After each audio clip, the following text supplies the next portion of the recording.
നമുക്കൊരു ചീരത്തോരൻ ഉണ്ടാക്കിയാലോ? നല്ല ചീര കിട്ടിയിട്ടുണ്ടായിരുന്നു കേട്ടോ. ഞാനതിൻ്റെ വേരും മണ്ണായിരുന്നു അപ്പടി ഇതെല്ലാം കഴുകി നല്ല വൃത്തിയാക്കി വെച്ചിരിക്കുക. അതൊന്ന് അരിയാൻ പോവാണ്.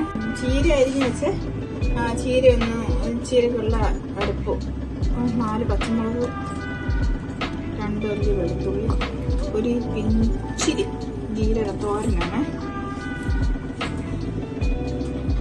ഒരു അരമുറി തേങ്ങ തിരുമിയത്. ഇത് ഇവിടെ ഒന്ന് ഒതുക്കിയിട്ട് വരാം മിക്സിയിൽ. അതിൻ്റെ കരിയാത്തിന് ഒരു 2 സ്പൂൺ വെളിച്ചെണ്ണ, ഒരു 1/2 സ്പൂൺ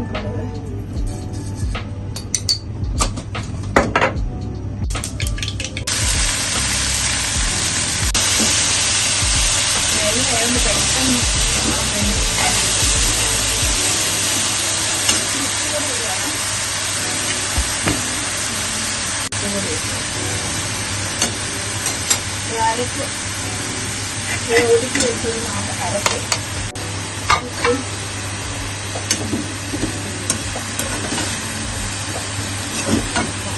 പച്ചമുളക് അപ്പം പോകാൻ വേണ്ടി